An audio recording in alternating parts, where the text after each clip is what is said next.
La maison ne figurait sur aucune carte, pas de numéro, pas de boîte aux lettres, juste un étroit chemin de gravier, une colline escarpée, et une lumière jaune et chaude filtrant à travers les fenêtres, comme un secret que quelqu'un aurait oublié de cacher. Karl coupa le moteur. Personne ne parla. Vince tenait déjà son téléphone, fixant le point bleu clignotant sur le traceur. « Elle est toujours à l'intérieur », murmura-t-il. « Ça fait 36 minutes qu'elle est là. » J'ouvris la portière de la camionnette, mes bottes heurtant le gravier comme à contre-cœur. L'air sentait le lilas et la fumée. Quelque part au loin, quelqu'un rit. Nous n'avions pas prévu d'aller aussi loin. Tout avait commencé par un soupçon idiot, puis une théorie, puis un pari. Maintenant, c'était réel. Trop réel. Nos femmes, Janessa, Ruthie et Tilda, nous avaient raconté la même histoire, mot pour mot, comme si elles l'avaient répétée. Soirée entre filles. Spa d'abord, puis verre. Ne nous attendez pas. Mais aucun de nous n'était assez stupide pour ignorer la façon dont elle l'avait dit. Tilda portait des boucles d'oreilles qu'elle n'avait pas touchées depuis leur lune de miel. Ruthie s'était rasé les jambes le matin. Et Janessa avait quitté la maison dans un manteau qu'elle n'avait jamais porté pour moi. Et maintenant, nous étions là, à fixer une maison illuminée au milieu de nulle part, sans y être invités, indécis. Je fus le premier à m'avancer. Nous n'avons pas frappé. La porte n'était pas verrouillée. Elle s'ouvrit dans un léger grincement, comme si elle nous attendait. À l'intérieur, tout était chaleureux, des fauteuils confortables, un lustre scintillant au-dessus d'un escalier en colimaçon, un jazz discret s'échappant de haut-parleurs invisibles, 3 verres de vin à moitié pleins sur la console près du mur. Un range-chaussures se trouvait près de l'entrée. 3 paires de talons. Aucune d'elles n'appartenait à Janessa. Vince chuchota, « Alors, où diable sont-elles » C'est à ce moment-là que nous l'avons entendu. Des rires. Pas du salon. Pas de l'étage. Ça venait d'en bas. Le sous-sol. Nous avons suivi le son en descendant les étroits escaliers recouverts de moquettes, le cœur battant la chamade. Je pouvais à peine respirer, ma tête pleine d'un grésillement parasite. Au moment où j'ai vu ce qui se trouvait en bas, je jure que j'ai oublié comment cligner des yeux, car elles étaient là, nos femmes. Mais pas telles que nous les connaissions, et les choses qu'elles faisaient. Il y a quelque chose de surréaliste à descendre dans un espace qui ne vous était pas destiné. Chaque craquement des marches semblait résonner sur les os de la maison. Plus nous descendions, plus l'air s'épaississait. Les rires devenaient plus forts, mais autre chose aussi. Un rythme étrange, comme de légers coups sourds synchronisés avec des lumières tamisées qui pulsaient en bas. Nous n'avions aucun plan, aucune excuse, juste 3 maris épuisés et confus, suivant le fil invisible de la trahison. La dernière marche débouchait sur ce qui ne pouvait être décrit que comme un sous-sol réaménagé en salon lounge. Canapé en velours, touches dorées, spot tamisé, assez pour adoucir les intentions, mais assez vif pour révéler la vérité. Il y avait des gens, une douzaine, peut-être plus, mais pas en couple, pas assis autour de nourriture ou de boissons. Ils bougeaient, entrelacés, comme dans une chorégraphie à la fois orchestrée et chaotique. Des hommes et des femmes ensemble, des femmes que nous reconnaissions. J'ai repéré Ruthie la première, la femme de Karl. Elle était sur un des canapés, ses jambes croisées sur un homme en chemise de soie, qui n'était pas son mari. Elle riait de cette manière aiguë et ravie qu'elle avait quand Karl rapportait des plats à emporter et des fleurs pour son anniversaire. Seulement, ce rire n'était pas destiné à Karl. Vince se figea en apercevant Tilda, sa femme, dansant lentement avec un autre homme dans un coin, ses mains sur sa poitrine, ses yeux plongés dans quelque chose qui ressemblait dangereusement à de la dévotion. Elle n'avait même pas l'air éméchée. Elle avait l'air vivante, comme si sa place était ici. Et puis mes yeux ont trouvé Janessa. Elle ne dansait pas. Elle était assise sur un tabouret de bar, le dos légèrement cambré, ses doigts jouant avec le bord d'un verre de vin pendant qu'un homme lui chuchotait quelque chose à l'oreille. Elle sourit. Sans culpabilité, sans hésitation, et tendit la main pour toucher son visage. Je ne sais pas pourquoi cela m'a brisé plus que tout le reste, mais c'est ce qui s'est passé. Je crois que c'est parce que j'avais passé des années à essayer de mériter ce sourire précis, et maintenant, elle le distribuait comme s'il n'avait aucune valeur. Je ne pouvais plus parler. Mes genoux ont fléchi et je me suis appuyé contre le mur, essayant de calmer ma respiration. Vince a marmonné quelque chose de sec et a fait un pas en avant, mais je l'ai arrêté. Nous n'étions pas encore prêts à être vus. Nous devions en savoir plus. Nous devions comprendre. C'est alors que l'homme à côté de Janessa a dit quelque chose qui m'a noué l'estomac. Ton mari croit toujours que tu es dans ce bar à vin bidon. Elle gloussa. Il pense que je suis avec Britney et les filles. Il a proposé de venir me chercher plus tard. N'est-ce pas adorable? L'homme rit. Si naïf, mais bon, l'ignorance les rend loyaux. C'est à ce moment-là que j'ai réalisé que ce n'était pas un dérapage ou une trahison sur un coup de tête. C'était organisé, intentionnel, routinier, et nous avions été la blague, les personnages secondaires dans la vraie vie de nos femmes. J'ai regardé Karl. Il avait l'air malade. Vince s'était assis sur la dernière marche, le visage enfoui dans ses mains, marmonnant quelque chose en boucle. Je ne pouvais pas l'entendre. Il y avait des photos sur le mur de fêtes passées, des tenues différentes, le même endroit, des hommes différents, et sur presque chacune, Janessa souriait. Aucune photo ne m'incluait. Aucun moment de notre mariage n'avait jamais ressemblé à ça. Je voulais la confronter. Je voulais crier, mais je ne pouvais pas. Je n'étais pas prêt. Alors, nous avons reculé lentement, en silence. Nous avons remonté ces escaliers un par un, comme des fantômes fuyant la scène de leur propre mort. Et quand nous sommes sortis, l'air frais nous a frappés comme une gifle, mais aucun de nous n'a parlé avant de remonter dans la camionnette. Karl a brisé le silence. On ne peut pas rentrer à la maison comme si de rien n'était. Vince a chuchoté, elle a pris une brosse à dents. Je l'ai vue dans son sac. Et moi? Je regardais par la fenêtre, agrippant mon siège si fort que mes doigts sont devenus insensibles, parce que maintenant, je ne me demandais plus si elle m'aimait encore. Je me demandais si elle m'avait jamais aimé. Nous n'avons pas beaucoup parlé sur le chemin du retour. Vince fixait la route droit devant lui, comme si elle lui devait une explication. Karl tapait sans cesse du pied contre le plancher de la camionnette, comme s'il essayait de déloger quelque chose en lui. J'étais assis sur la banquette arrière, me mordant l'intérieur de la joue jusqu'à sentir le goût du cuivre. Le silence n'était pas confortable. Il était lourd, épais de honte, de colère, de confusion. Nous n'étions plus seulement des maris. Nous étions des témoins. Témoins de quelque chose que nous n'étions pas préparés à voir. Karl fut le premier à le dire à voix haute. Alors, qu'est-ce qu'on fait, bordel?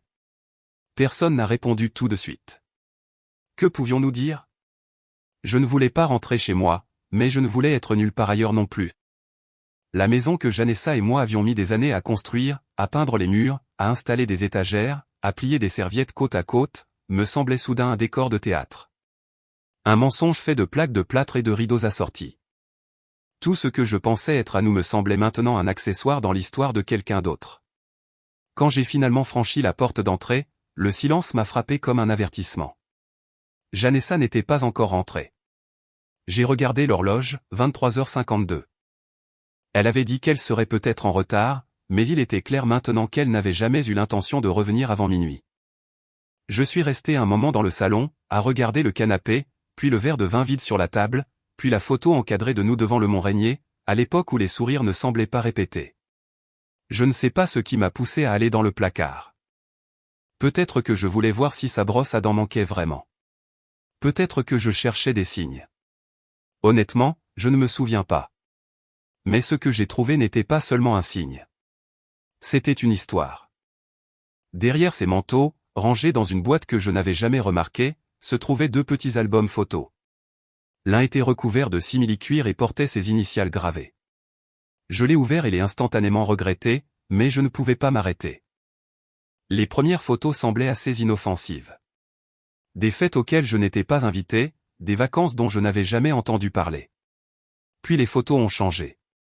Janessa avec des gens que je ne reconnaissais pas, son visage plus proche du leur qu'il ne l'avait jamais été du mien. Des poses qui suggéraient plus qu'une simple amitié. Certaines étaient dans des chambres d'hôtel, d'autres dans des jardins que je n'avais jamais vus. Et puis il y avait les lettres, des dizaines de notes pliées et de mets imprimés, des messages qui commençaient de manière professionnelle, liés au travail, et se transformaient en autre chose. Des surnoms, des blagues privées, des détails explicites, des promesses. L'un d'eux disait, quand il sera à cette conférence, tu seras de nouveau à moi. Elle les avait imprimés. Elle les avait gardés et les avait cachés à la vue de tous. Je suis resté assis par terre pendant 1 heure, les genoux contre ma poitrine, le cœur battant si fort que j'ai cru que j'allais en devenir sourd. Je voulais pleurer, mais les larmes ne venaient pas. Au lieu de cela, je me sentais vide, comme si mon corps avait choisi de passer en pilote automatique pendant que mon esprit flottait au-dessus, observant un étranger dans ma propre maison découvrir à quel point il était jetable.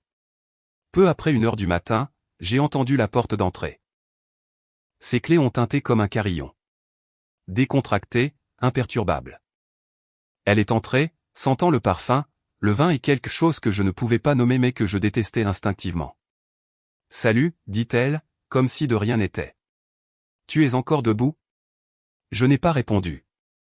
Je suis resté là, tenant une des photos, celle d'elle dans un lit d'hôtel avec quelqu'un qui n'était pas moi, et j'ai regardé son visage changer. D'abord la confusion, puis la peur, puis quelque chose proche du calcul. Elle n'a pas pleuré. Elle n'a pas nié. Elle est passée devant moi et a dit « Laisse-moi t'expliquer, Wade ». Mais elle n'avait aucune idée de ce que j'avais déjà vu, de ce que j'avais déjà entendu, de ce qui était déjà en train de se défaire en moi. Je l'ai suivie dans le couloir, mais pas pour parler, pas pour écouter. J'avais juste besoin de voir ce qu'elle pensait pouvoir encore cacher. Le couloir semblait interminable alors que je suivais Janessa vers notre chambre. Elle marchait devant, comme si rien dans nos vies ne s'était fissuré, comme si l'air n'était pas lourd de trahison et que chaque pas ne m'enfonçait pas plus profondément dans une vie que je ne reconnaissais plus. La photo était toujours dans ma main. Mes jointures étaient blanches autour de ses bords. Je regardais son dos alors qu'elle attachait ses cheveux en un chignon lâche, comme elle le faisait toujours avant de se coucher, comme si son plus grand souci était de choisir son pyjama. Ce calme, ce détachement était pire que n'importe quel aveu. Elle s'est assise sur le bord du lit, a levé les yeux et a tapoté le matelas à côté d'elle comme si nous allions avoir une conversation décontractée sur quelque chose d'oubliable. Je ne me suis pas assis. « Qui est-ce » ai-je demandé. Ma voix est sortie plus faible que je ne l'avais prévu, à peine plus qu'un murmure, mais elle a rempli la pièce. Elle n'a pas répondu tout de suite. Ses doigts tripotaient l'ourlet de sa robe, lissant des plis qui n'existaient pas. Puis elle a haussé les épaules. C'était il y a longtemps. J'ai serré la mâchoire si fort que j'ai cru que j'allais me casser une dent. Il y a des dates sur les photos, Janessa. Il y a 2 mois, 3 semaines. Ne m'insulte pas, elle a soupiré, s'est levée et m'a finalement regardé dans les yeux. Wade, tu es distrait depuis un moment. Distant. Je ne voulais pas que les choses se passent comme ça.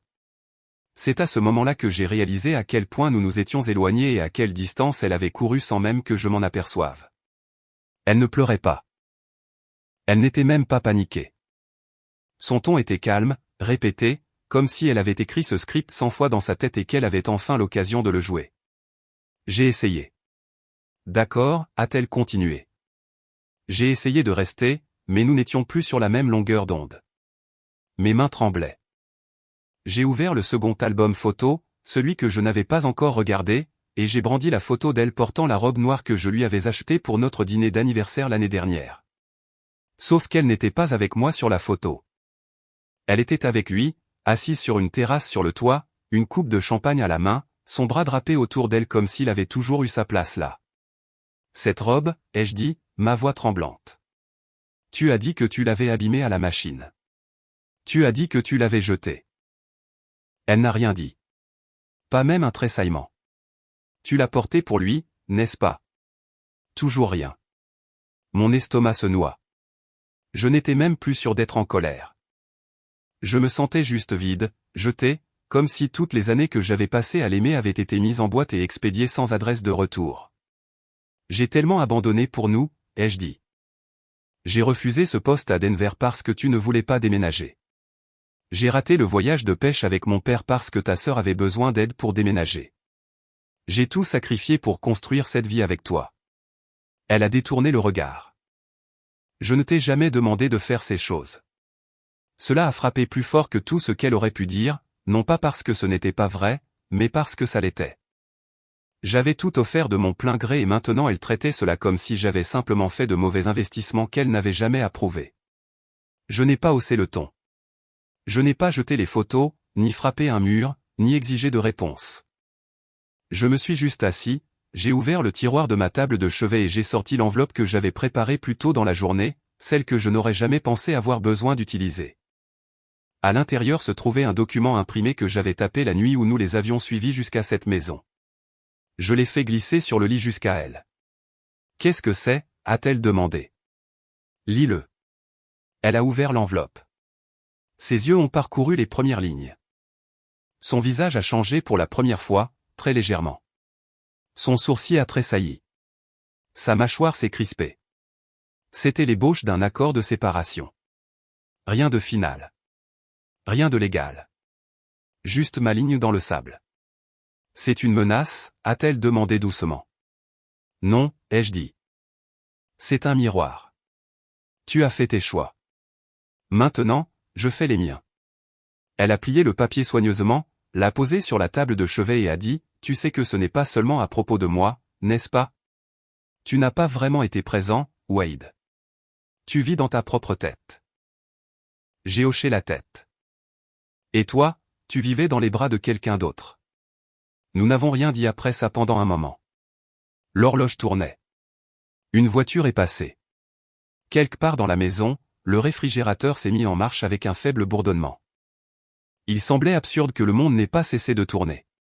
Elle s'est finalement allongée sur le lit, me tournant le dos comme si nous passions juste une autre nuit silencieuse, comme si c'était normal, comme si rien ne venait de se rompre de manière irréparable. Et j'ai réalisé à ce moment-là que peu importe ce que je ferais ensuite, plus rien ne serait jamais comme avant. Je n'ai pas dormi. Je suis resté sur le bord du lit jusqu'au lever du soleil, fixant le ventilateur de plafond qui tournait sans fin au-dessus d'une vie que je ne reconnaissais plus. Je n'ai pas bougé de ce lit avant que le ciel ne devienne gris et que la lumière derrière le rideau ne se transforme en matin. Janessa dormait toujours à côté de moi, sa respiration douce et régulière, comme si elle n'avait pas détruit quelque chose de fondamental entre nous, comme si elle n'avait pas pris une masse pour démolir la confiance que nous avions soigneusement bâtie pendant 9 longues années. J'ai fixé l'arrière de sa tête et j'ai réalisé que je ne connaissais même pas cette personne. Plus maintenant. Peut-être jamais. Je me suis levé doucement, comme un étranger dans ma propre maison. Le couloir semblait différent. Chaque photo sur le mur se moquait de moi. La photo encadrée de nous au mariage de sa cousine, où elle se penchait contre moi comme si elle ne pouvait imaginer la vie ailleurs. Celle du champ de citrouille il y a 2 ans en octobre, celle où elle m'avait convaincu de porter cette ridicule chemise en flanelle. Je me souvenais comme nous avions ri ce jour-là. Je ne réalisais pas que j'étais le seul à rire sincèrement. En bas, j'ai fait du café avec des mains tremblantes. Pas parce que j'avais froid, mais parce que je me sentais désincarné, comme si je flottais au-dessus de moi-même. Je ne savais pas quoi faire, par où commencer. Et c'est là que son téléphone a vibré sur l'îlot de la cuisine. Je n'aurais pas dû le prendre. Je le sais, mais je l'ai fait. L'écran s'est allumé avec un nom que je reconnaissais, Shelley Flûte à Champagne. Sa collègue, celle qui se moquait toujours de moi parce que j'étais trop poli ou trop fade. Le texto disait, « Alors, il a découvert où tu joues toujours l'idiote ?» Larme de joie, cet emoji, ce visage qui rit, a frappé plus fort que tout. Pas parce qu'il était moqueur, mais parce qu'il confirmait tout. Ce n'était pas seulement le mensonge de Janessa. C'était un divertissement, un projet de groupe, une blague récurrente, et j'étais l'imbécile au centre de la scène, sans la moindre idée. J'ai ouvert le fil de discussion, et ce que j'ai vu ne m'a pas seulement brisé, il m'a effacé. Pendant des mois, elles avaient eu une discussion de groupe. Janessa, Shelley, une femme nommée Darla, et même quelqu'un listé comme T, qui, je le découvrirai plus tard, était l'un des hommes de la fête que nous avions vu cette nuit-là. Elles avaient des noms de code pour leurs petites sorties. Elles se moquaient de la crédulité de leur mari. Elles avaient même des captures d'écran de textos que nous avions envoyés. Le gentil message de bonne nuit de Vince, le rappel de Carl pour leur dîner d'anniversaire, suivi d'émojis qui pleurent de rire et de GIFs de gens qui roulent des yeux. Je ne pouvais plus respirer. Un message de Janessa datant d'à peine 2 semaines disait « Je jure qu'il pense toujours que je suis la même fille qu'à l'université. Pauvre gars, il ne survivrait pas à une seule soirée dans ce cercle. » C'en était trop. J'ai verrouillé son téléphone. Je ne l'ai pas jeté, ni fracassé, ni crié. Je l'ai juste reposé, je suis sorti dans l'allée, je me suis assis dans ma voiture et j'ai fixé le volant pendant 20 minutes. Puis j'ai envoyé un texto à Vince et Carl. Elles savaient toutes. Ce ne sont pas que nos femmes. C'est tout un système. Il faut qu'on parle, maintenant. Je n'ai pas attendu de réponse. J'ai conduit jusqu'à chez Karl. Il était déjà dehors quand je suis arrivé, débraillé, les yeux cernés, comme s'il n'avait pas dormi non plus. Vince est arrivé 15 minutes plus tard et quand nous nous sommes assis dans le garage de Karl, personne n'a dit un mot pendant une minute entière. Puis je leur ai tendu des captures d'écran imprimées. J'avais envoyé tout le fil de discussion par email à moi-même avant de partir.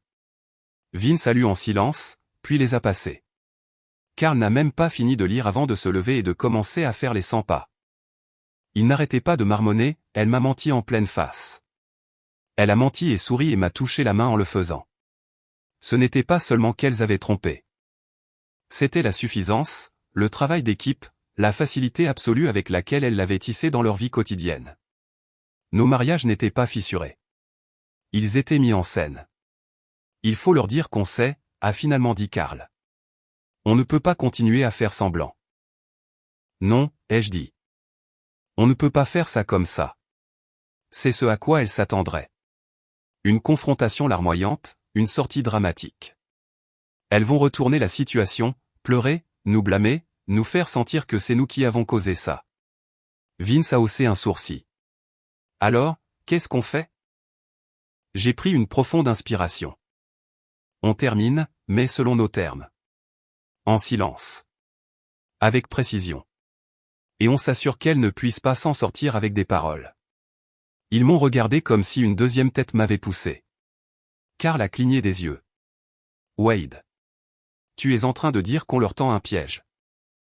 J'ai hoché la tête. Fini les devinettes. Fini l'attente. Si elles veulent jouer à un jeu, très bien. Finissons comme un jeu.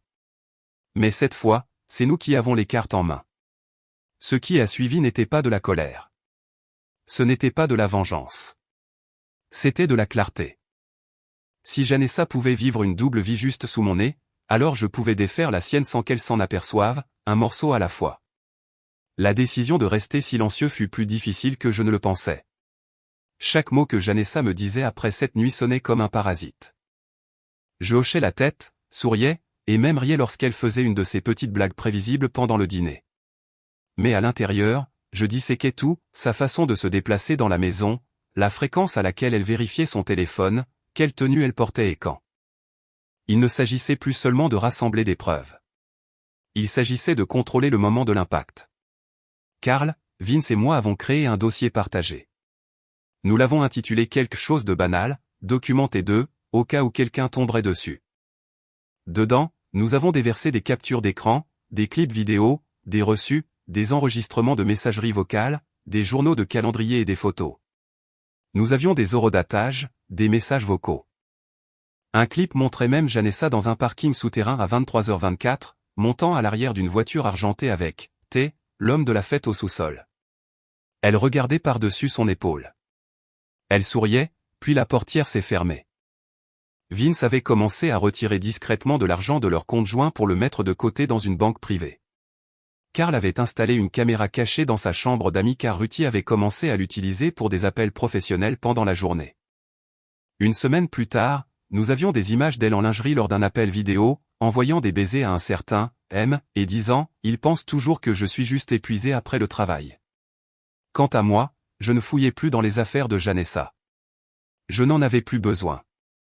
J'en avais assez pour enterrer le fantasme que j'appelais autrefois notre mariage. Ce dont j'avais besoin maintenant, c'était du bon timing. Puis l'invitation est arrivée. Shelley, la meneuse, organisait apparemment une autre soirée de réseautage. Même maison, même adresse. Samedi soir. Janessa était radieuse quand elle m'en a parlé. Elle m'a même embrassé sur la joue, ce qu'elle n'avait pas fait depuis des semaines. Ce n'est rien de grand, a-t-elle dit. Juste quelques-unes d'entre nous les filles et peut-être quelques amis du travail. Tu sais, du vin, des playlists, des commérages. J'ai joué l'idiot, j'ai souri. Ça a l'air sympa. Tu resteras dormir là-bas? Elle a cligné des yeux. Peut-être. Ça dépend jusqu'à quelle heure ça dure. J'ai dit, pas de problème. Envoie-moi juste un texto si tu le fais. Elle ne m'a pas envoyé de texto cette nuit-là. Et elle ne savait pas que j'étais à moins de 30 mètres. Nous nous sommes garés plus bas sur la route, à nouveau. Même camionnette, mais cette fois, nous avions apporté du matériel. Vince avait installé des micros sans fil connectés à un ordinateur portable, enregistrant tout depuis une voiture voisine. Carl avait un caméscope portable avec infrarouge. J'avais apporté un disque dur, des batteries, des câbles, et même des téléphones de secours. Nous n'enregistrions plus seulement pour nous-mêmes. Nous nous préparions à la distribution. Et nous n'étions pas seuls. Nous avions contacté 2 autres hommes, d'anciens partenaires de femmes du même cercle. Ils n'ont pas eu besoin d'être convaincus. L'un d'eux, Alan, était déjà divorcé depuis 6 mois. Son ex avait fait partie des mêmes fêtes et des mêmes messages. Il s'était tu par embarras, jusqu'à maintenant. L'autre, Tom, avait trouvé des photos et des notes vocales comme les nôtres, mais ne savait pas à qui en parler. Quand nous lui avons montré ce que nous avions, il a pleuré sur le champ. A pleuré, puis a dit « Laissez-moi vous aider ». Nous étions donc 5 maintenant. À 23h08, nous avons vu Janessa arriver dans la même robe que sur l'une des photos, la même qu'elle portait pour notre 3e anniversaire. Mon estomac s'est tordu, mais je ne l'ai pas laissé me briser cette fois. Je suis resté là, à regarder, froid, concentré. À travers les fenêtres de la maison, nous avons vu les danses, les toasts, les attouchements privés. Ce n'étaient pas des femmes cherchant à échapper à de mauvais mariages. C'étaient des femmes qui se nourrissaient de la tromperie, la manipulant, s'en délectant. À 1h42 du matin, nous avons lancé la phase 1. Alan a envoyé un message de groupe programmé, soigneusement construit, capture d'écran incluse, à chaque femme présente à cette fête. Le message contenait un faux lien vers de nouvelles photos du week-end dernier, et des instructions pour cliquer immédiatement. Le lien redirigeait vers une page privée verrouillée, avec pour seul titre « Nous savons tout ». La panique a commencé en quelques minutes. Nous les avons vus se figer. Un par un, les visages ont changé. Les téléphones se sont allumés. Certaines femmes ont quitté la pièce. D'autres ont attrapé leurs affaires. Une a crié. Janessa est restée complètement immobile pendant 20 secondes, fixant son écran comme s'il lui avait aspiré l'oxygène des poumons. Elles ont essayé d'appeler, d'envoyer des messages. Une est même sortie, regardant autour d'elle, essayant de repérer quelqu'un, mais nous étions des ombres. Nous en avions fini d'être vus. Et puis nous avons envoyé le texto final à chacune de nos femmes, en même temps. Nous avons vu les talons. Nous avons entendu les rires. Nous sommes restés silencieux assez longtemps. Adieu. C'était fait. J'ai éteint mon téléphone, fermé l'ordinateur portable et me suis adossé dans la camionnette tandis que le chaos se déroulait derrière nous. Carl tremblait. Vince était d'un calme plat. Personne ne souriait. Il n'y avait pas de célébration, car ce n'était pas de la vengeance. C'était de la survie. Et nous avions enfin cessé de nous noyer dans leur silence. Le matin après la fête ne ressemblait pas à une victoire. C'était comme se tenir au bord d'une falaise dont on a déjà sauté.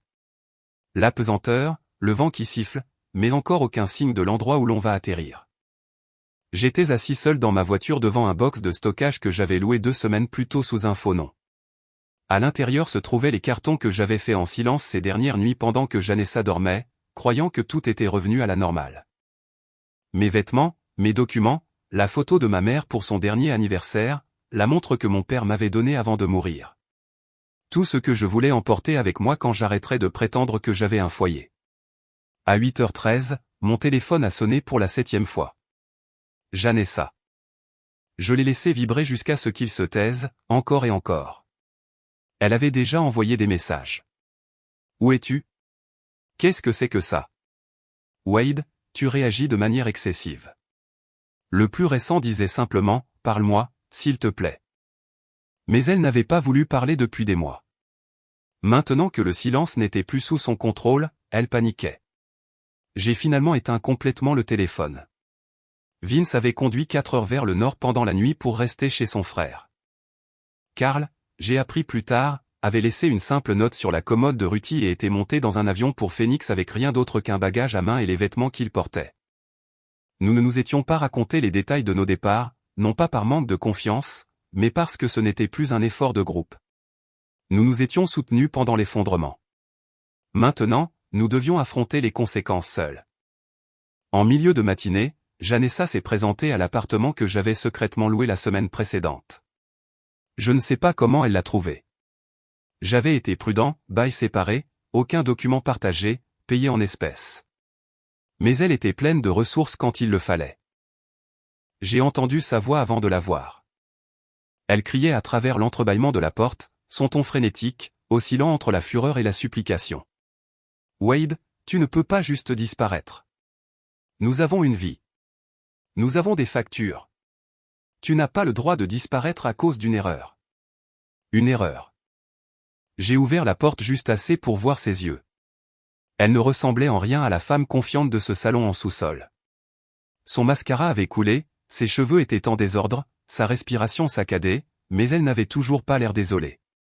Elle avait l'air dérangée.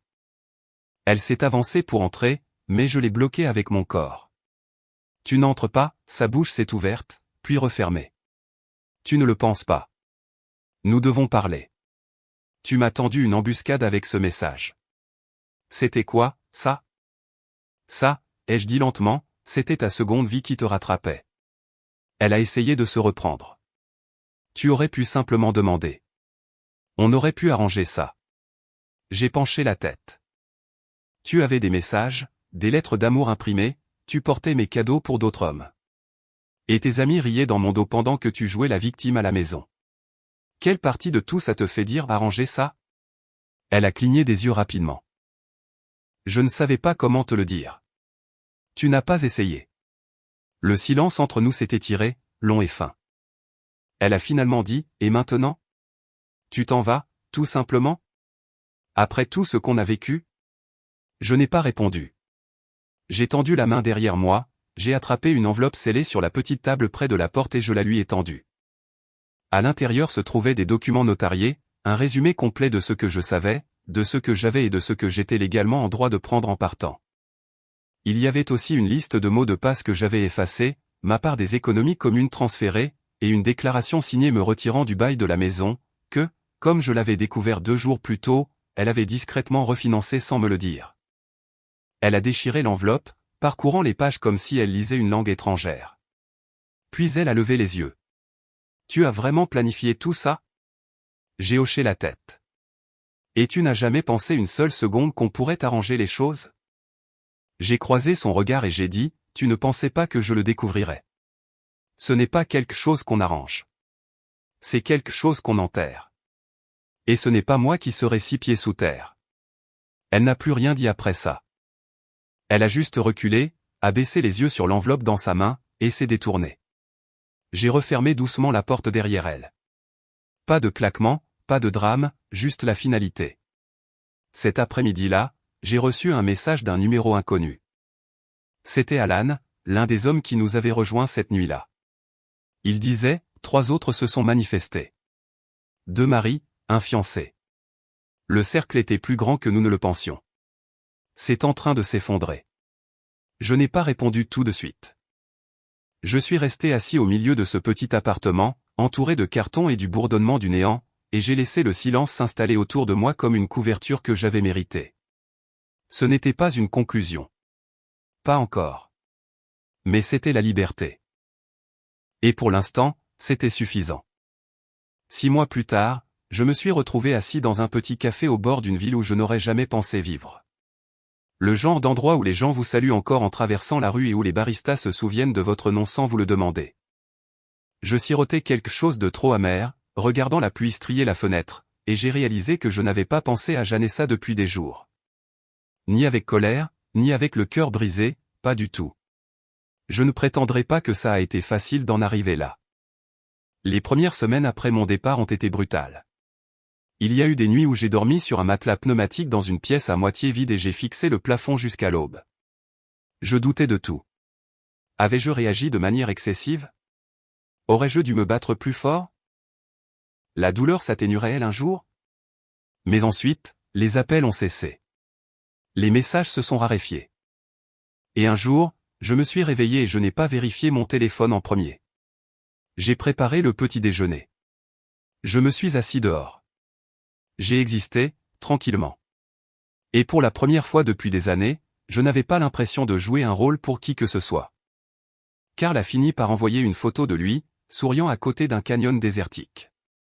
Il a dit qu'il avait trouvé du travail dans l'Ouest, quelque chose de simple, sans stress. Vince est resté un moment chez son frère, puis a pris son propre appartement. Il s'est remis à la peinture, quelque chose que sa femme lui avait toujours dit être une perte de temps. Maintenant, il vend ses œuvres en ligne sous un pseudonyme, et il jure n'avoir jamais été aussi heureux. Quant à moi, je me suis remis à l'écriture. Rien de grand, juste de petits essais, des journaux intimes, des pensées que je ne m'autorisais jamais à exprimer à voix haute auparavant. J'avais passé tellement de temps à me censurer dans ce mariage, à marcher sur des œufs, à m'excuser, à me faire tout petit, que j'avais oublié ce que c'était que de parler avec ma propre voix. La retrouver, c'était comme découvrir que je parlais couramment une langue que je n'avais jamais eu le droit d'utiliser. La semaine dernière, j'ai rencontré quelqu'un. Elle s'appelle Laura. Nous nous sommes croisés à la librairie du centre-ville, tendant tous les deux la main vers le même roman. Classique, n'est-ce pas? J'étais nerveux, maladroit, j'ai probablement dit quelque chose de stupide, mais elle a ri. Pas le faux rire, pas le rire poli, le vrai. Et ce n'était pas comme de l'électricité, ou le destin, ou un de ces clichés de films surutilisés. C'était juste. Simple. Nous avons pris 3 cafés ensemble depuis. Rien de sérieux, pas de grandes déclarations, juste 2 personnes qui découvrent qui elles sont, séparément, ensemble. Et pour la première fois depuis ce qui me semble une éternité, je n'ai pas peur d'être connu. Je ne suis plus défini par les choix de Janessa. Je ne suis pas l'homme qu'elle a trahi, ni l'imbécile de la fête, ni le nom derrière un document juridique. Je suis Wade. J'ai survécu. Je n'ai pas reconquis le passé. Je n'en avais pas besoin, parce que j'ai construit quelque chose de mieux. Un avenir où je n'aurai plus jamais à remettre en question ma propre valeur. Et ça, c'est la vraie fin.